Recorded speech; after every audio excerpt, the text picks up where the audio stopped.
পবন নিজের মনেই ভাবছিলেন যে তার আইটি শেয়ার কেনা উচিত হবে কিনা, কিন্তু আইটি শেয়ারের পতন দেখে তিনি ভয় পাচ্ছিলেন। তার বন্ধু অর্জুন বলেন, নিফটি যদি লাইফ টাইম হাইয়ের কাছাকাছি থাকে তাহলে আইটি শেয়ারে সমস্যা কোথায়? পাল্টা পবন বলেন, এপ্রিলে আইটি শেয়ার 5% কমেছে, যদিও নিফটি 1.25% বেড়েছে। এমনকি মার্চ মাসে সূচকটি 7.5% হ্রাস পেয়েছে। এর সব শোনার পর অর্জুনও জানতে চান আইটি সেক্টরের পরিস্থিতি কেমন। আপনিও যদি পবন এবং অর্জুনের মতো আইটি সূচকের পারফরমেন্স নিয়ে চিন্তিত হন এবং এই সেক্টরে বিনিয়োগ করার কথা ভেবে থাকেন, তাহলে এই ভিডিওটি দেখা আপনার জন্য অত্যন্ত জরুরি। বেশি সুদের হারের কারণে ডোমেস্টিক আইটি সেক্টরে 1 বছরেরও বেশি সময় ধরে মার্কিন যুক্তরাষ্ট্র এবং ইউরোপের মতো প্রধান বাজারে ক্লায়েন্টদের চাহিদা পড়ে গিয়েছে। মার্চ ত্রৈমাসিকে প্রধান আইটি কোম্পানিগুলির ফলাফল ছিল মিশ্র। এই ত্রৈমাসিকে অনেক কোম্পানি স্ট্রং অর্ডার্স পেয়েছে। হায়ার এফিসিয়েন্সি ও বেটার ইউটিলাইজেশনের কারণে মার্জিনেও উন্নতি দেখা গিয়েছে। এই কোম্পানিগুলির ম্যানেজমেন্ট ইঙ্গিত করেছে যে চাহিদার বর্তমান পতন অব্যাহত থাকার সম্ভাবনা রয়েছে। সেই কারণেই এই সেক্টরের দৃষ্টিভঙ্গি অস্পষ্ট। প্রথমেই জেনে নেওয়া যাক চতুর্থ ত্রৈমাসিকে আইটি কোম্পানিগুলির ফলাফল কেমন ছিল। FY24 এর চতুর্থ ত্রৈমাসিকে HCL tech, Wipro, Infosys, L&T technology services সহ বেশিরভাগ আইটি কোম্পানিগুলি মিশ্র ফলাফলের রিপোর্ট করেছে। ইনফোসিস, উইপ্রো, টেক মাহিন্দ্রা, LTI মাইন্ডট্রি এর রাজস্ব বৃদ্ধি ত্রৈমাসিক হারে কমেছে। এদিকে HCL tech, Oracle financial services এবং LTI মাইন্ডট্রি এর ক্ষেত্রে ডিসেম্বরে ত্রৈমাসিকের তুলনায় তাদের লাভের উপর চাপ লক্ষ্য করা গিয়েছে। ত্রৈমাসিকে সাবকন্ট্রাক্টিং কস্ট কম এবং বেটার ইউটিলাইজেশনের কারণে মার্জিনের সুবিধা হয়েছিল। তবে মজুরি বৃদ্ধি এবং হায়ার ট্রাভেল এক্সপেন্সেসের এই সুবিধার একটি উল্লেখযোগ্য অংশে প্রভাব ফেলেছে। পরিস্থিতি এমন যে টিসিএস বাদে আইটি কোম্পানিগুলির মার্জিন FY24 3 বছরের মধ্যে তাদের সর্বনিম্ন স্তরে পৌঁছেছে। 2022-এর ফেব্রুয়ারিতে শুরু হওয়া রাশিয়া ইউক্রেন যুদ্ধ পশ্চিমী দেশগুলিতে অসুবিধার সৃষ্টি করেছে। এই প্রভাব গত কয়েক বছরের মার্জিনেও দেখা গিয়েছে। 3টি বৃহত্তম আইটি কোম্পানিতে FY24-এ কর্মী সংখ্যা হ্রাস পেয়েছে, যা গত 20 বছরে প্রথমবারের মতো ঘটেছে। ইনফোসিসে কর্মচারীর সংখ্যা 25,994 কমেছে। 2001 সাল থেকে এই প্রথমবার কোম্পানিটিতে কর্মচারীর সংখ্যা কমেছে। কর্মচারীর সংখ্যা হ্রাসের সুবিধাটি অ্যাট্রিশন রেট বা কর্মচারীরা তাদের চাকরি ছেড়ে দেওয়ার হারে দেখা গিয়েছে। চতুর্থ ত্রৈমাসিকে বেশিরভাগ আইটি কোম্পানির অ্যাট্রিশন রেট কোয়ার্টার অন কোয়ার্টারে স্থিতিশীল ছিল বা কমেছে।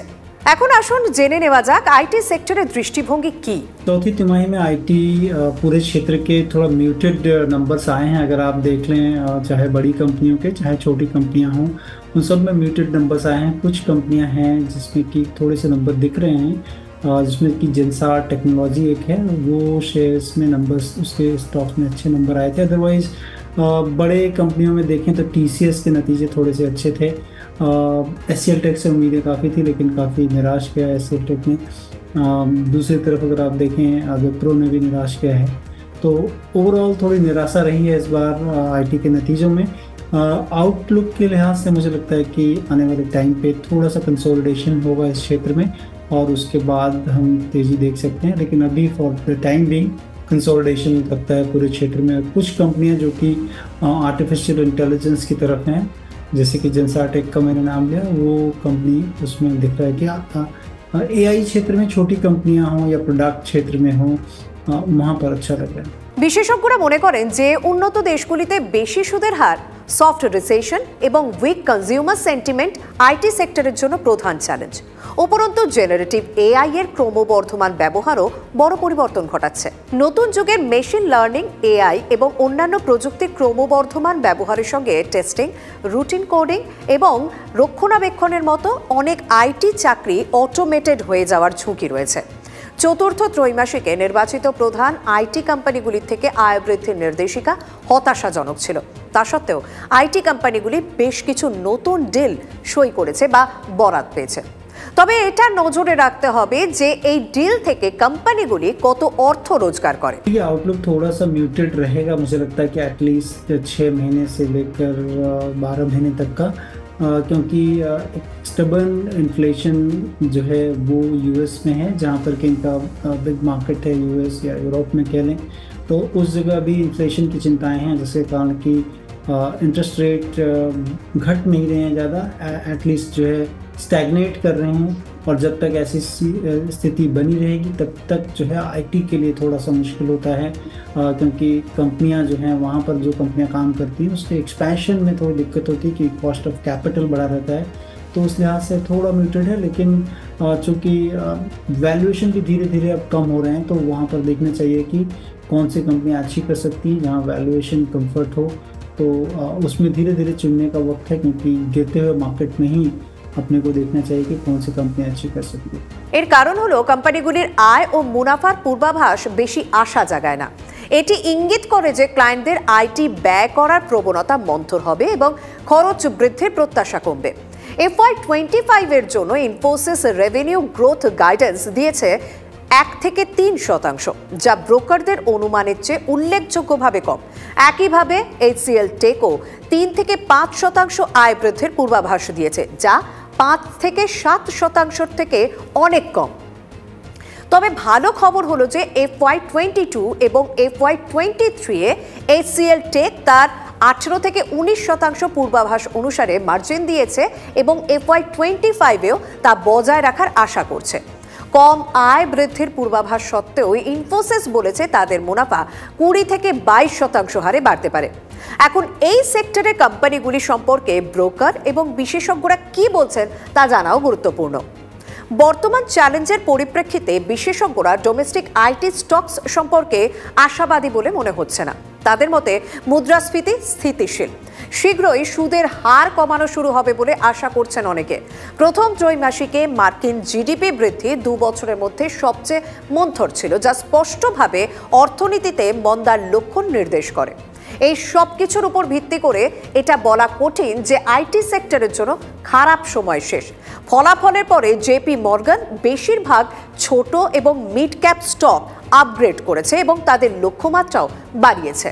देखिए, मुझे लगता है कि जैसे मैंने बताया कि आर्टिफिशियल इंटेलिजेंस में जो कंपनियां काम कर रही हैं उधर की तरफ आपको ध्यान रखना चाहिए। और छोटी कंपनियों की मैं जो देख पा रहा हूँ कि उसमें जनसार टेक ने काफ़ी अच्छा किया है, और आने वाले टाइम पे हो सकता है कि और लेटेंट व्यू डेटा एनालिटिक्स पे काम करती है ये कंपनी, उस पर मेरी काफ़ी नज़र है कि इस कंपनी में आने वाले टाइम पे जिस तरह से AI का प्रचलन जो है आम जिंदगी में बढ़ते जा रहा है, और कंपनियां भी इस चीज़ को काफ़ी यूज़ कर रही हैं अपने एनालिटिक्स को लेकर या अपने सेल्स के को लेकर, कंज्यूमर बिहेवियर को लेकर, तो इन तमाम चीज़ों में इस चीज़ को देखा जा सकता है। दूसरी तरफ क्वॉशी IT कंपनी जो कि इंडियन है, सी इन्फोसिस्टम है, जो कि क्वॉशी तरीके से है, उसमें भी काफ़ी जो है बदलाव देखने को मिल रहा है। अभी हाल फिलहाल में उन्होंने किया से भी टाई अप किया है, जो कि मैप माई इंडिया के नाम से है, तो उधर देख सकते हैं। प्रोडक्ट रिलेटेड जितनी भी कंपनियां हैं उसमें मेरे को अच्छा लग रहा है। KPIT भी देखा जा सकता है, but not at these level. Correction होने पर वहाँ पर मुझे लगता है कि एक अपॉर्चुनिटी हो सकती है। तो प्रोडक्ट रिलेटेड टाटा टेक्नोलॉजी पर भी ध्यान रखा जा सकता है। थोड़े महंगे शेयर हैं और टाइम लग सकता है, लेकिन जिस तरह से ऑटो सेक्टर में ग्रोथ है उसमें टाटा टेक्नोलॉजी भी ठीक लगता है। तो कुछ चीजें, चुनिंदा चीजों को आपको निचले स्तरों पर देखना चाहिए। অনেক বিশেষজ্ঞ আইটি স্টক সম্পর্কে সতর্ক থাকার পরামর্শ দিচ্ছেন। এই সেক্টর থেকে বেছে বেছে কোয়ালিটি লার্জ ক্যাপ স্টকস বেছে নেওয়ার পরামর্শ দিচ্ছেন। পরবর্তী ত্রৈমাসিকের ফলাফল অর্থাৎ FY25 এর প্রথম ত্রৈমাসিক আইটি কোম্পানিগুলোর জন্য গুরুত্বপূর্ণ হবে। বিশ্লেষকের মতে কোম্পানিগুলির স্ট্রং অর্ডার বুক এবং বিশ্বব্যাপী পরিস্থিতি স্থিতিশীল থাকলে তাহলে নির্বাচিত স্টকগুলি পরবর্তী 2 ত্রৈমাসিকে ধীরে ধীরে কেনা যেতে পারে। সুতরাং স্বল্প মেয়াদে আইটি সেক্টরের প্রতি একটি নিরপেক্ষ দৃষ্টিভঙ্গি এবং দীর্ঘমেয়াদী আশাবাদী দৃষ্টিভঙ্গি নেওয়া উচিত, কারণ পরবর্তী 1 থেকে 2 ত্রৈমাসিকে বাজারে অস্থিরতা থাকতে পারে।